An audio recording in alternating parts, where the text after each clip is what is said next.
Morazán y los expulsó del país. Pienso que mucho se habría ahorrado el país si hubiese fusilado a los cabecillas de los conservadores, pero en vez de fusilarlos los exiló. De la organización del Estado de Guatemala a través de un texto constitucional es que la propia concepción constitucional implicaba para las élites económicas que estaban en posesión de poder al inicio de nuestro periodo de independencia, entraban en conflicto con sus intereses los principios constitucionales. Y entonces así, esa élite que entonces encarnaba el clan de Aycinena, primero conspiró para que no se hiciera una constitución. Por eso es que nos anexaron de manera tramposa al imperio de Agustín de Iturbide en México. Claro. Y eso se hizo sin recurrir a una asamblea constituyente. Después de declararnos independientes, en el acta de independencia José Cecilio del Valle había estipulado que la forma de gobierno la debía de determinar una asamblea constituyente que se convocara para ese efecto. Claro. Pero en vez de eso, el clan de Aycinena conspiró consultando a los ayuntamientos, a las municipalidades de entonces, que estaban penetradas todas por el clan de Aycinena, porque el clan de Aycinena, a través del comercio exterior, tenía un dominio económico en todo el reino muy grande. Y el asunto, todas las constituciones, desde 1824 hasta 1985, como decía, son de alguna manera una versión del mismo tipo de constitución, lo cual no abona a la idea de que refundemos otra vez el Estado y inventemos el agua tibia otra vez, porque ya está inventada. Más bien lo que hay que hacer es enjuiciar por qué ese modelo que en otras latitudes y en otras épocas ha funcionado y aquí ha tenido tantos problemas, porque ese es un problema especialmente agudo en Guatemala.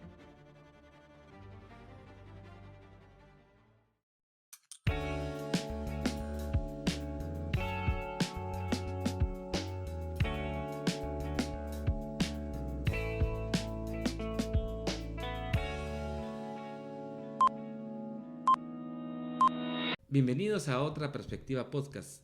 Hoy quiero comentarles que estamos en este proceso de serie que va a conllevar varios episodios para poder analizar desde diferentes ópticas este proceso de lo que implicó para Guatemala la promulgación de la Constitución Política que tenemos vigente en el país y que recientemente se inició en el proceso de los 40 años de celebración de la promulgación de dicha Constitución, pero que de igual manera de aquí hacia enero se estará marcando también la conmemoración de los 40 años de la entrada en vigencia.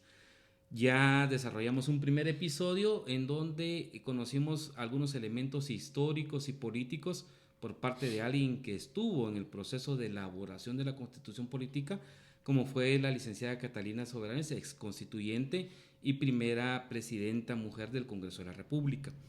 Hoy tengo el honor de que me acompañe el ingeniero Lionel Toriello, quien además de ser de profesión inicial ingeniero, también es empresario.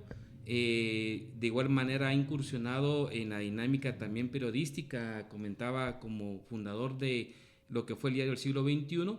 Es analista, columnista, tiene páginas propias en donde se puede ir también uno teniendo una referencia de la visión y el análisis que él presenta para el país, que creo que es muy relevante, es una opinión muy valiosa que es importante que lo consideremos como un referente para entender qué está pasando en el país.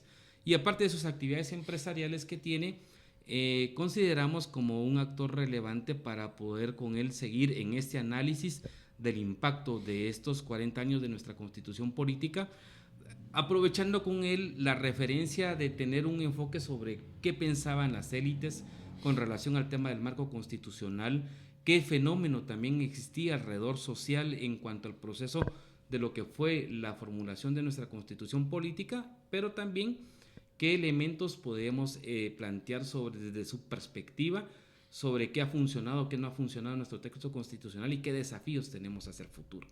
Entonces hoy quiero darle el agradecimiento por el tiempo y por acompañarnos en este episodio y darle la bienvenida a Lionel por estar aquí acompañando y haber aceptado la invitación. ¿Cómo se encuentra? Un gusto saludarlo. Pues muchas gracias, Julio, por la invitación. Para mí es un gusto participar en este espacio que ustedes están labrando aquí para contribuir a la formación de la opinión pública, así es que muchas gracias por su invitación. A usted por la invitación, por el hecho de darnos su tiempo.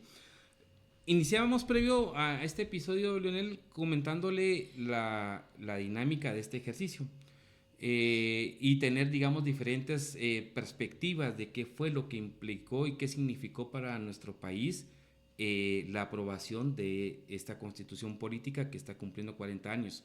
Para algunos con una posición de cuestionamiento en cuanto a que no debería tener cambios, que más bien implica o hay que trabajar para desarrollar ese texto constitucional.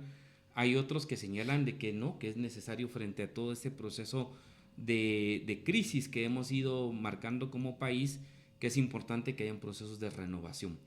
En ese sentido, Leonel, yo quisiera plantearle, para iniciar un poco sobre la historia, que nos comentara desde su conocimiento, de su perspectiva, qué valoración le da a ese proceso de una constitución política que para muchos, en cuanto al tema inclusive de la lógica jurídica, marcaron que fue muy innovadora en su momento por la dinámica de ser garantista, de proteger a la persona humana, de garantizar sistemas de frenos y contrapesos y mecanismos novedosos de controles que estaban establecidos por la Corte de Constitucionalidad, la Procuraduría de Derechos Humanos, como órganos de innovación en ese momento, en esos textos o en esos marcos de diseño constitucional.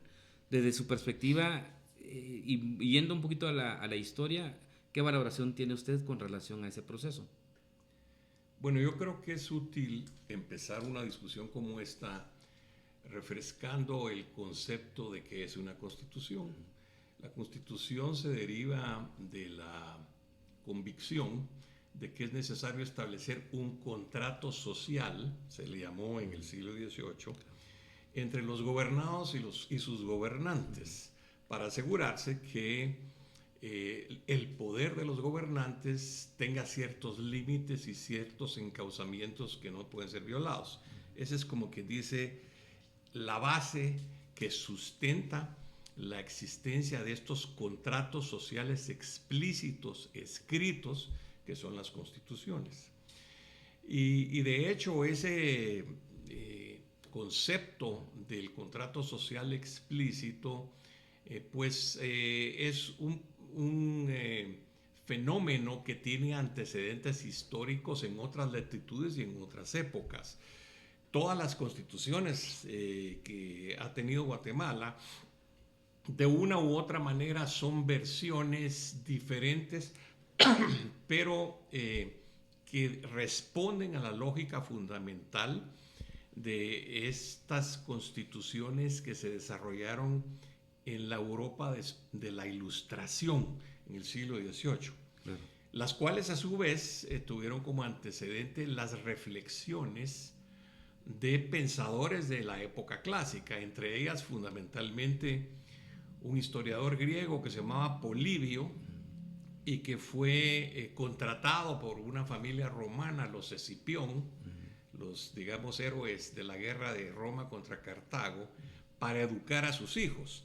Este señor Polibio básicamente planteó la justificación o el análisis fundamental que condujo a las estructuras constitucionales que el Renacimiento puso en boga. Polibio básicamente lo que dijo fue que desde que las sociedades humanas dejaron de ser pequeñas tribus y empezaron a concentrarse en, digamos, recintos urbanos con mucha población, empezó a surgir el deseo de remontar el viejo sistema de dirigir a las sociedades, que era el de un déspota, mejor si era inteligente y bueno, por un sistema en el que hubiese reglas que tuvieran que respetar los gobernantes.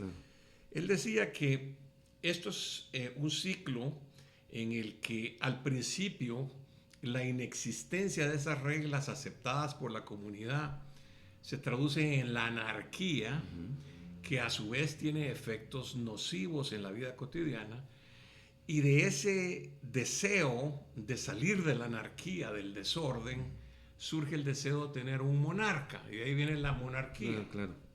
La monarquía entonces produce un orden dentro del cual hay cierta prosperidad, hay cierto progreso, pero se van empezando a formar también otros grupos sociales que quieren disputarle al monarca su capacidad de poner las reglas del juego, y entonces surgen las oligarquías que de alguna manera se enfrentan al monarca Y de esa lucha puede surgir o una sociedad oligárquica, o si el proceso continúa, se introduce o se amplía la base de la participación en la formación de las reglas del juego y se llega a la democracia. Se distribuye hacia otros actores también la decisión o la conducción. Pero decía Polibio, la democracia puede evolucionar mal y conducir a que todo el mundo tenga ideas distintas y vuelve a existir un estado de anomia en que la mayor parte de la gente empieza a dejar de respetar las reglas y se cae otra vez en anarquía, y entonces empieza el ciclo otra vez. Anarquía, monarquía, oligarquía, democracia, anarquía. Polibio decía que el éxito que había tenido la República Romana y la razón por la cual había conquistado el mundo conocido entonces era que ellos habían logrado combinar lo mejor de estos tres sistemas de gobierno. Entonces él decía, en la República Romana hay un monarca disminuido, era la figura de los dos cónsules, que eran dos, para que no se arrogara demasiado poder una sola persona, un solo individuo, pero al mismo tiempo solo podían gobernar por un periodo de un año. Entonces la monarquía estaba limitada, y estaba limitada por un senado que representaba a la oligarquía, que de alguna manera se garantizaba que estos monarcas temporales no hicieran cosas insensatas que pudieran arruinarle la vida a todos los demás en términos de arruinar los negocios, etc. Correcto. Pero al mismo tiempo los romanos le dieron una voz a la democracia a través de la Asamblea Popular, en donde efectivamente se podían expresar en teoría los ciudadanos de a pie y de esa manera proponer leyes que a veces entraban en conflicto con los intereses de la oligarquía. Claro.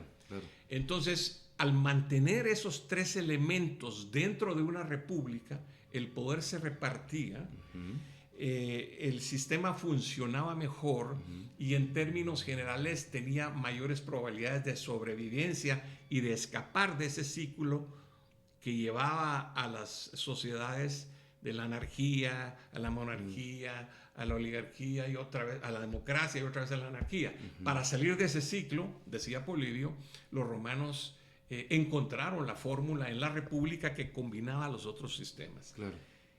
Este proceso se perdió en la Edad Media.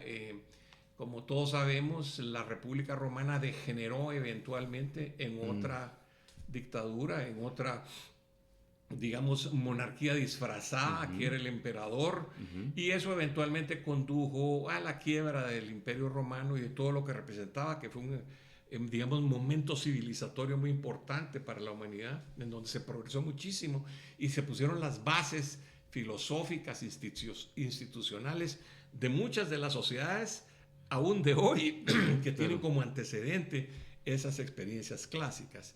Entonces, en la Edad Media volvió la anarquía, según algunos historiadores, y para decirlo de manera simple, vinieron 1000 años de oscuridad, pero en el Renacimiento, por una serie de razones que no voy a entrar a detallar aquí porque no tendríamos tiempo, el asunto es que se empezaron a redescubrir estas experiencias clásicas.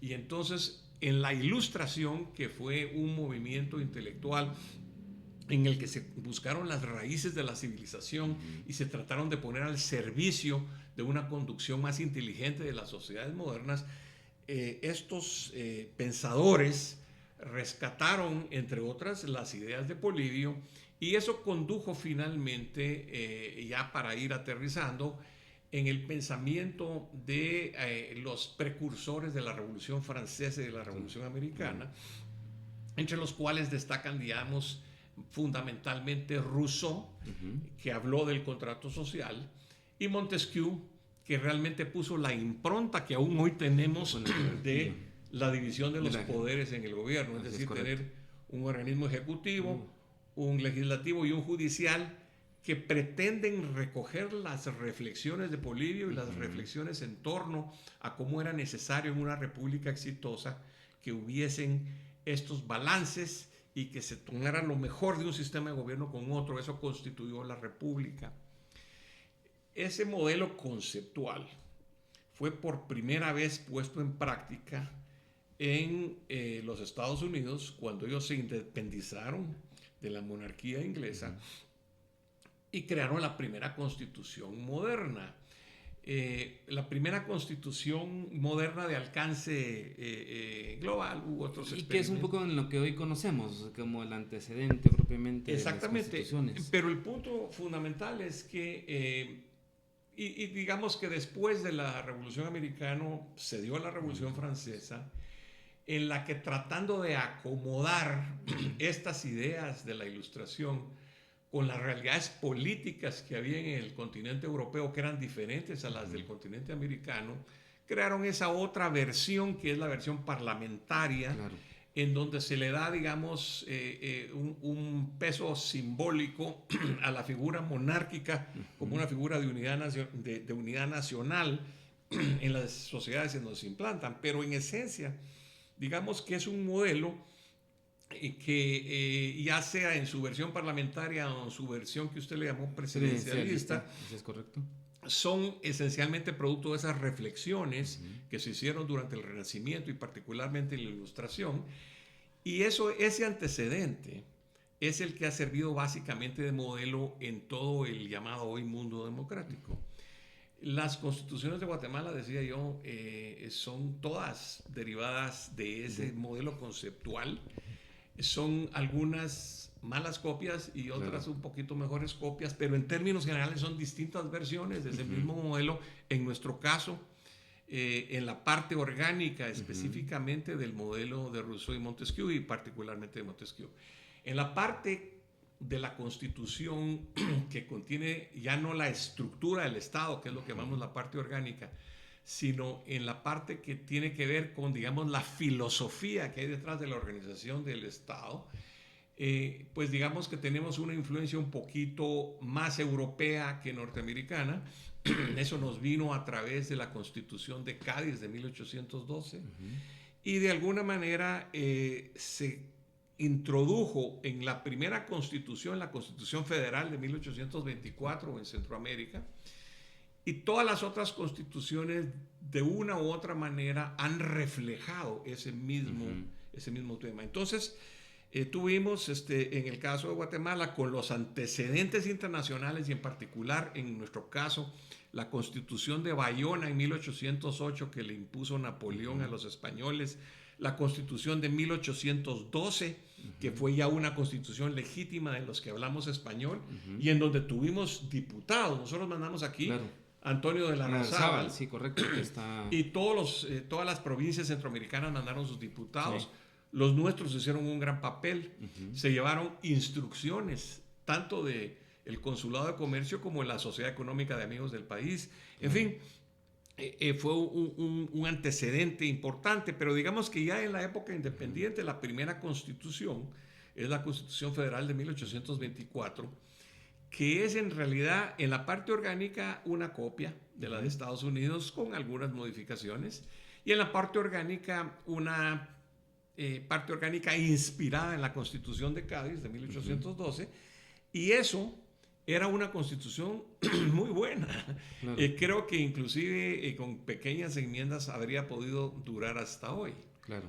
Pero todos sabemos que no fue así. Y eso me lleva al fondo del asunto. Todas las constituciones, desde 1824 hasta 1985, como decía, son de alguna manera una versión del mismo tipo de constitución, lo cual no abona a la idea de que refundemos otra vez el Estado y inventemos el agua tibia otra vez porque ya está inventada. Más bien lo que hay que hacer es enjuiciar por qué ese modelo que en otras latitudes y en otras épocas ha funcionado y aquí ha tenido tantos problemas, porque ese es un problema especialmente agudo en Guatemala y deviene de que no basta tener una buena ley, porque como dice el dicho chapín, echa la ley, echa la trampa. Claro. Nosotros tristemente tenemos como antecedente, vamos a hablar de la primera constitución, la de 1824, realmente las élites de Guatemala que usufructuaban los beneficios de una sociedad muy desigual que había sido el resultado del proceso de la colonia, cuando se introdujeron las ideas constitucionalistas que en su parte doctrinaria hablaban de libertad de expresión, de libertad de culto, asociación y toda esa de libertad de comercio, vieron amenazados sus intereses, porque en ese momento el dinero, digamos, la riqueza del país estaba vinculada fundamentalmente al comercio exterior. El país importaba cosas como papel, tinta, plumas, herrajes, clavos, tornillos, cosas del exterior. El problema de la organización del Estado de Guatemala a través de un texto constitucional es que la propia concepción constitucional implicaba para las élites económicas que estaban en posesión de poder al inicio de nuestro periodo de independencia, entraban en conflicto con sus intereses los principios constitucionales. Y entonces así, esa élite que entonces encarnaba el clan de Aycinena, primero conspiró para que no se hiciera una constitución. Por eso es que nos anexaron a México de manera tramposa al imperio de Agustín de Iturbide en México. Claro. Y eso se hizo sin recurrir a una asamblea constituyente. Después de declararnos independientes, en el acta de independencia José Cecilio del Valle había estipulado que la forma de gobierno la debía de determinar una asamblea constituyente que se convocara para ese efecto. Pero en vez de eso, el clan de Aycinena conspiró consultando a los ayuntamientos, a las municipalidades de entonces, que estaban penetradas todas por el clan de Aycinena, porque el clan de Aycinena, a través del comercio exterior, tenía un dominio económico en todo el reino muy grande, y tenían puestos prácticamente en todos los cabildos. Entonces, en general, los ayuntamientos centroamericanos tenían se plegaron a las directrices del clan de Aycinena y nos anexamos a México. Claro, Agustín de Iturbide fracasó como emperador en México porque también en México habían, digamos, fuerzas que querían un cambio real hacia un sistema republicano, y finalmente cayó Iturbide en México, se retiró su fuerza militar de aquí, que estaba al mando de Vicente Filísola, se regresó hacia México, de paso nos arrebató Chiapas, y entonces no hubo más que aceptar que hacer una constitución era inevitable. Y entonces se hizo la constitución y el clan de Aycinena se retiró de la luz pública porque lo veía inevitable y porque estaban muy desacreditados, porque culpa de ellos pues habían venido los mexicanos, que fue una invasión muy impopular, y además de eso habíamos terminado perdiendo territorio. Sin embargo, cuando ya estuvo la Constitución en marcha, lo que hicieron fue estudiar cómo penetrarla y cómo hacer que, pese a los dictados de la Constitución, sus propósitos de fondo no se cumplieran. Y entonces, utilizando cosas que se volvieron prácticas, trataron primero de hacer un golpe de Estado, fracasó el de Ariza, después promulgó la Constitución, se hicieron las primeras elecciones y consumaron un fraude electoral a través de forzar una elección de segundo grado para la presidencia y sobornaron a los diputados. Ahí empieza el proceso de que el dinero... La historia, claro. Sobornaron a los diputados y entonces los diputados pusieron, no al que realmente había ganado la elección, que era José Cecilio del Valle, sino que pusieron a Manuel José Arce, que aunque había sido en teoría un liberal que se oponía digamos, al pensamiento conservador que supuestamente tenían las élites, lo que ocurrió fue que lo pusieron en el poder con este soborno, ¿verdad?, a este liberal que era también empresario del añil como ellos y le tenían más confianza, y eso produjo una guerra civil. Eventualmente, esa guerra civil condujo a que Francisco Morazán surgiera y viniera a Guatemala y los derrocara. El clan Aycinena llegó al extremo de poner presidente. Cuando ya todo hicieron tal relajo que no hubo más que tomar medidas de emergencia. Pusieron finalmente a Mariano de Aycinena como jefe de Estado, se llamaba entonces, del Estado de Guatemala, enfrentado a Morazán. Ese proceso resultó al principio contrario a los intereses de las élites. Vino Morazán y los expulsó del país. Pienso que mucho se habría ahorrado el país si hubiese fusilado a los cabecillas de los conservadores, pero en vez de fusilarlos los exiló. Y desde el exilio, esta gente financió una insurrección y se introdujo otra de las fórmulas típicas políticas guatemaltecas, y es que desde el exilio ellos no solo mandaban propaganda, había discursos del arzobispo que estaba exiliado en La Habana, que se leían en todas las iglesias, en todos los púlpitos, llamando al gobierno hereje, sacrílego, etc. Y además los Aycinena le dieron armas a los insurrectos que básicamente encabezó Rafael Carrera. Correcto. Rafael Carrera era un personaje que a los ojos de esta élite era un ignorante, pues un campesino ignorante, pero era popular. Claro. Entonces desarrollaron o digamos fundaron ese sistema en el cual la élite, sabiéndose impopular, contrata o delega en un caudillo popular ignorante y manipulable la conducción de la cosa pública para mantener su agenda, que en ese entonces era mantener el monopolio del comercio exterior en manos del clan de Aycinena. Claro. Y eso fue en esencia lo que pasó. Tuvimos una constitución que trataron de impedir que se hiciera cuando nos anexaron Iturbide, pero que después no tuvieron más remedio que aceptar porque era una realidad política, pero después minaron ese orden jurídico con dinero, con influencias y con insurrección, y terminaron en una guerra civil con la que se destronó la Constitución de 1824. Y entonces eso inclusive condujo a la partición en 7 pedazos del antiguo Reino de Guatemala o de la antigua República Federal de Centroamérica. Claro.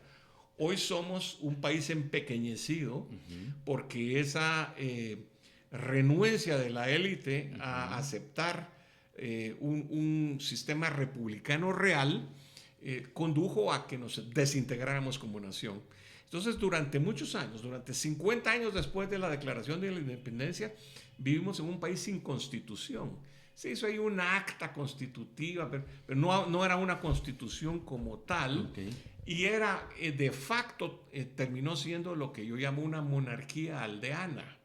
Fue un sistema monárquico en manos de un aldeano, controlado tras bambalinas por la élite guatemalteca. Entonces, y además separada del resto de Centroamérica. Claro. Nos costó enormemente esa actitud de la élite.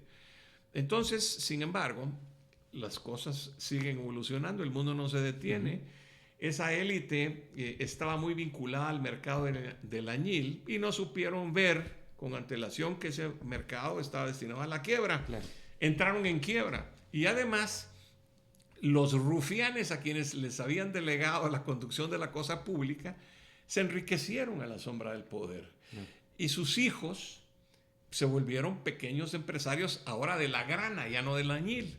Y esos hijos de los montañeses de Carrera se terminaron casando con las hijas de los, digamos, antiguos aristócratas de añil que habían quebrado y que eran una nueva oligarquía guatemalteca que a la vuelta del medio siglo hizo la Revolución Liberal de 1871. Ellos consideraban a los viejos unos atrasados, unos anticuados, querían un desarrollo moderno como el que se veía que estaba empezando a surgir en Norteamérica y en Europa, que estaba basado en el régimen de la propiedad privada. Claro. Entonces, ese fue el segundo intento de hacer un modelo constitucional que funcionara. Pero ese modelo constitucional estaba inspirado en la idea de que el régimen de la propiedad privada conducía a la prosperidad generalizada. Sin embargo, los que realmente estaban detrás del poder, que era esta nueva generación, digamos, híbrida entre los exmontañeses y las y las herederas de la quiebra del añil, esa gente que hizo la revolución liberal, en el fondo lo que querían era volverse tan señores y tan ricos y tan poderosos como habían sido los de la generación del añil. Y entonces ellos tergiversaron también el sistema republicano y crearon, en vez de un régimen realmente de propiedad privada, como el que hizo posible Lincoln en Estados Unidos después de la Guerra Civil, en donde le dio tierras a todos sus desposeídos y los volvió pequeños propietarios, aquí se hizo el sistema contra el que Lincoln combatió. En Estados Unidos, en el sur de Estados Unidos, los dueños de plantaciones de esclavos querían que las tierras que se habían conquistado a México en la guerra de 1848, que era prácticamente todo el territorio, digamos, al oeste del Mississippi hasta el Pacífico, todas esas tierras que estaban fundamentalmente despobladas, ellos querían que se partieran en propiedades grandes que se subastaran al mejor postor. Por supuesto, eso quiere decir que solo los que tenían recursos los muy ricos iban a poder comprar esas propiedades, y que para desarrollarlas se les permitiera una institución para ellos muy querida que se llamaba la esclavitud. ¿Verdad? Entonces Lincoln les dijo, no, esas tierras las vamos a dividir en pedazos más chiquitos, que por el tamaño de Estados Unidos, los pedazos chiquitos querían decir entre 1 y 2 caballerías, entre 1 y 1 y media caballerías, sí, es correcto. en términos de Guatemala. Pero él se la dio a cualquier ciudadano mayor de 18 años que estuviera dispuesto a irse a vivir a su propiedad y a producirla y a hacer una casa. Claro. Obviamente no iba a poder hacer una casa si no hacía producir su tierra. Claro, así es. Y entonces a los 5 años se volvía de él. Claro. De esa manera, Lincoln creó una inmensa clase media, una inmensa clase media que partió de los desposeídos de la sociedad americana y europea, porque inclusive hubo gente que emigró de Europa para ir a conseguirse una su finca en la tierra prometida que era Estados Unidos en ese entonces. Los sureños lo que querían era, como decía, ese sistema de subasta. Perdieron la guerra. Fue una guerra sangrienta en Estados Unidos, costó 600,000 muertos, soldados muertos, más que cualquier otra guerra en la que ha estado Estados Unidos, incluyendo la Segunda Guerra Mundial. Bueno, pues... Y solo perdón, al final de cuentas, este elemento histórico hoy también es revalidado en el tema de este proceso de Trump, con el tema del debate de la nacionalidad, que están retomando cabalmente este tipo de decisiones que dieron después de la esclavitud para darle la posibilidad de la nacionalidad a los hijos de los esclavos. Así es. Pero el punto es que muchos de esos sureños derrotados empezaron a ver al sur y vinieron aquí a influenciar a gente como los disque revolucionarios liberales de 1871 de Guatemala para que lo que se hiciera, en vez del régimen de Lincoln, fuera el régimen de los esclavistas sureños. Y entonces aquí se introdujo, no solo aquí, en México, de aquí hasta Colombia, el sistema del capitalismo de plantación. Claro, aquí no habían esclavos, pero entonces vinieron estos liberales, entre comillas, y pusieron una legislación que básicamente forzaba a la mano de obra desposeída a volverse siervos, o esclavos de facto de estas grandes plantaciones. Y entonces, en vez de que esa segunda constitución creara una sociedad como la que estaba creando Lincoln en Estados Unidos, es un modelo. Vino y creó una sociedad como la del sur de los Estados Unidos, que era una sociedad de plantaciones con un puñado de ricos y un montón de gente pobre trabajando para ellos. Ese sistema hizo que la legitimidad de este segundo ensayo constitucional se derrumbara, porque inclusive algunos de los intelectuales de la Revolución Liberal terminaron escribiendo en contra de lo que finalmente devino este falso liberalismo, que por su impopularidad derivó en dictaduras, incluyendo la de Estrada Cabrera, de que estábamos hablando antes de entrar a... ¿verdad? Fueron básicamente formas de sostener un sistema social que supuestamente la Constitución iba a servir para reformar y que lo único que hizo fue consolidar un sistema otra vez semifeudal. De ahí viene la Revolución de Octubre del 44. Claro.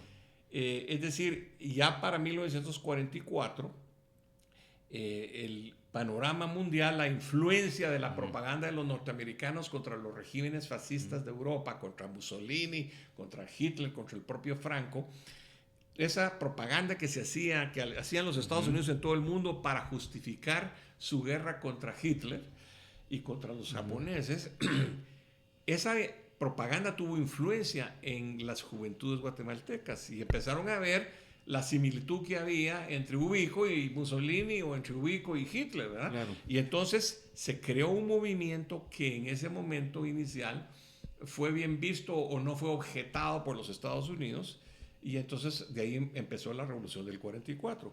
Pero el asunto es que digamos, lucha por poner una reforma social y crear otra vez una constitución que de nuevo fue una constitución que en su parte orgánica seguía siendo el modelo de Montesquieu, claro. y en su parte filosófica seguía siendo, digamos, el consenso liberal mundial con algunas innovaciones.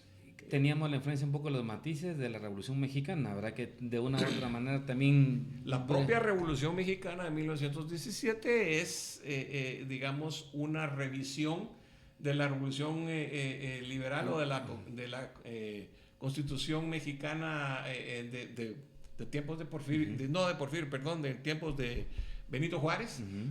Entonces, también era, el modelo era esencialmente el mismo patrón, pero el asunto es que las fuerzas políticas encargadas de hacer viva la Constitución se pretendía que fueran distintas. Entonces la Revolución de Octubre, aunque desde el punto de vista orgánico y doctrinario no hay grandes cambios en relación a los antecedentes históricos, sí había un ánimo en el cuerpo político diferente. Se quería dejar atrás el capitalismo de plantación y entrar hacia un capitalismo moderno, hacia una democracia más amplia, en la que se permitiera inclusive la participación de otras fuerzas políticas no típicas del liberalismo, como los socialdemócratas, por ejemplo.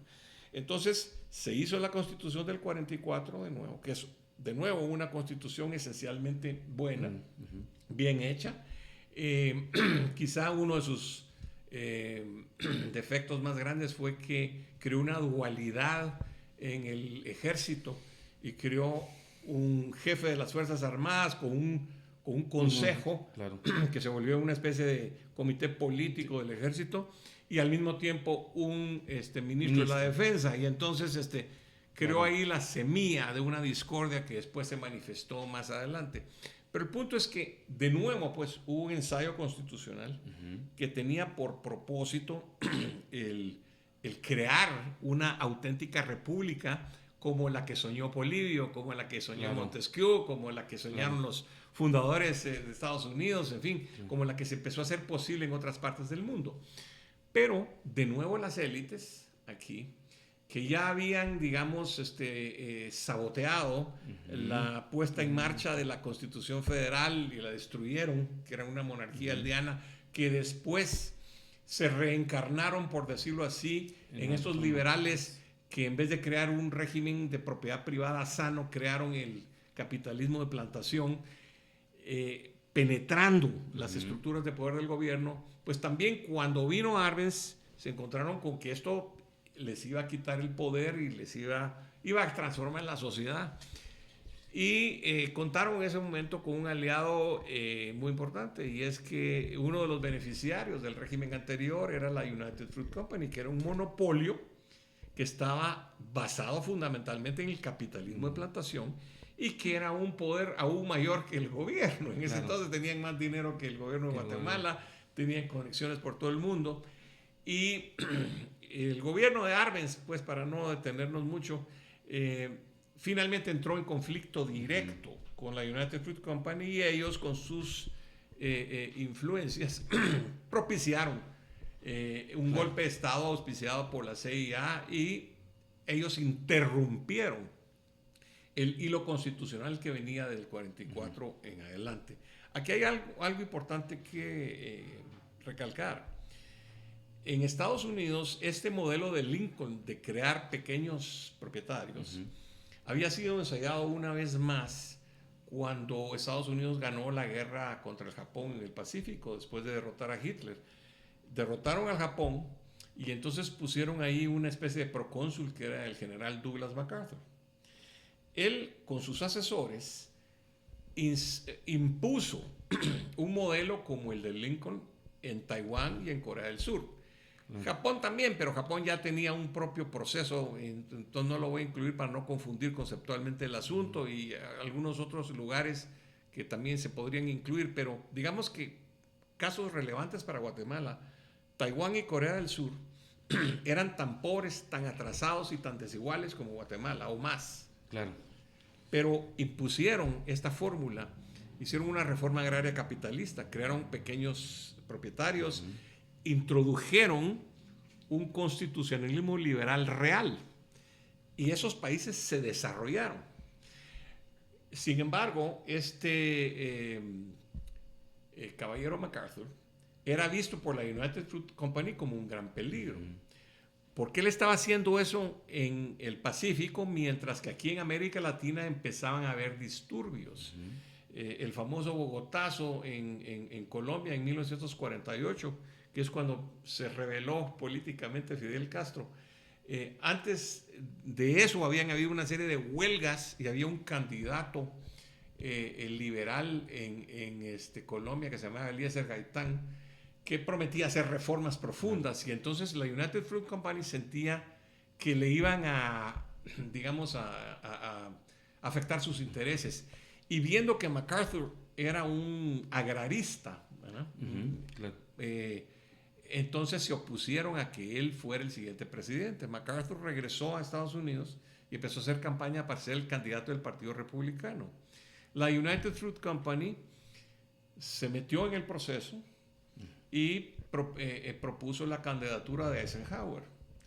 Y con sus dineros, sus conexiones y sus habilidades lograron desacreditar a MacArthur y que quedara Eisenhower. Y cuando quedó Eisenhower los premió dándole a los principales directivos de la United Fruit Company papeles de poder. Claro. Y ahí está la referencia hacia el tema de la caída del movimiento revolucionario en Guatemala. Entonces resulta que John Foster Dulles, abogado de la United Fruit Company, socio, pues accionista, Allen Dulles, su hermano, y Henry Cabot Lodge, que los tres eran abogados famosos y gente de mucha plata y accionistas de la United Fruit Company, consejeros corporativos, etc. Henry Cabot Lodge fue el embajador de Estados Unidos frente a las Naciones Unidas, representante en el Consejo de Seguridad de las Naciones Unidas, que se crearon unos años después. Claro. John Foster Dulles era nada menos que secretario de Estado, y su hermano Allen, el jefe de lo que después se volvió la CIA. Claro. Nomás quedaron en el poder, hicieron su primer ensayo y derrocaron a Mohammed, ¿cómo se llama? Ahorita se me olvida el apellido del iraní. Derrocaron al gobierno iraní que estaba contándole las costillas a la British Petroleum porque no estaba pagando los impuestos correctamente y estaba nacionalizando el petróleo en Israel. Organizaron un golpe de Estado e impusieron al Shah Reza Pahlavi. Y ese es el origen de todos los líos que hay en Irán. Pero en fin. Hace un episodio atrás estábamos hablando del tema de Irán aquí con el compañero Luis. Bueno, en todo caso, terminado eso, dijeron, ya sabemos cómo. Vamos a derrocar a este gobierno de Arbenz porque es un agrarista, ¿verdad? Y claro. Entonces, básicamente vino el derrocamiento de Arbenz. Y de eso se derivaron una serie de incidentes. La sociedad se polarizó. Surgió un grupo marxista. Bueno, para mientras había Fidel Castro llegado a Cuba y entonces surgió aquí un movimiento de izquierda radical que dividió a la sociedad aún más de lo que ya estaba y nos enfrentó en el conflicto armado interno que duró tantos años y que desangró al país. Al terminar ese proceso, por realmente presiones externas, y aquí estamos, por cierto, haciendo unos grandes saltos en el tiempo, ¿verdad? Y simplificando. Claro, así es correcto. Necesariamente, sí. Pero el asunto es que llegó un momento en que hubo presión internacional para que Guatemala dejara de matarse a sí misma, ¿verdad? Y que los Claro. guatemaltecos llegaran a un acuerdo, y de ahí surgió este proceso constitucional reciente al que estamos haciendo hoy referencia, Claro, ¿verdad? es correcto. La última constitución. Previo a eso, entre la constitución del 45 y la del 85, hubo otras dos farsas Así constitucionales, es. Del 57 y 65. 56 y 65, que fueron realmente remedios de constitución, aunque siguieron respetando esas formas que yo decía de Claro. Montesquieu y todo, en fin. Pero en esencia, la constitución de 1885 es un intento de volver por los fueros de la civilización y ya no darnos de tiros unos a otros, sino que tratar de otra vez organizar el Estado de una manera que la República pudiera cobijar a todos sus ciudadanos. Había un genuino interés en lograr esto, y yo diría que la mayoría apoyaba esto, la mayoría abrumadora, y se hizo una constitución legítima que, repito, es una versión más, una versión nueva de algo que ya tiene antecedentes y que se viene repitiendo de una u otra manera. Pero de nuevo, los intereses de estas élites retardatarias la veían con desconfianza, como ha sido históricamente el caso, ¿verdad? Ahora ya no era el comercio exterior, ahora ya no era el derrumbe del capitalismo de plantación, pero sí era la, digamos, desconfianza de que este régimen pudiera conducir a un gobierno en el cual el presupuesto nacional se oriente hacia la satisfacción de las enormes deudas sociales que tiene Guatemala, y consiguientemente resultara en altos impuestos y en más regulaciones. Y en un modelo europeo socialdemócrata que implicaría y entonces la desconfianza de que eso pudiera pasar auspició que viniera una nueva forma de anular ese esfuerzo constitucional de reformar a la sociedad. Ya en el siglo XIX se había anulado, digamos, la primera constitución, la federal, a la fuerza, a balazos. Correcto. La segunda vez se anuló metiendo trampas dentro del entramado jurídico para que, en vez de ser una república que condujera a la satisfacción de la mayoría de los ciudadanos, se convirtiera en un capitalismo de plantación. Y esta tercera vez se dieron cuenta, igual que los Aycinena cuando no pudieron impedir que hubiera constitución, que el mundo pedía que tuviéramos una constitución razonablemente moderna y decente. Y entonces lograron, bueno, primero aceptaron que hubiera esa constitución, pero la han logrado subvertir en lo esencial. Y yo aquí me voy a permitir hacer un análisis de quiénes eran los actores que estaban detrás de bambalinas orquestando todo esto. Yo le plantearía, dado la riqueza, vamos a partir este episodio en primera parte y vamos a grabar una segunda parte en este momento. Entonces, les invitamos a que sigamos escuchando la segunda parte de esta interesante entrevista con el ingeniero Leonel Toriello. Así que seguimos en sintonía con Otra Perspectiva Podcast.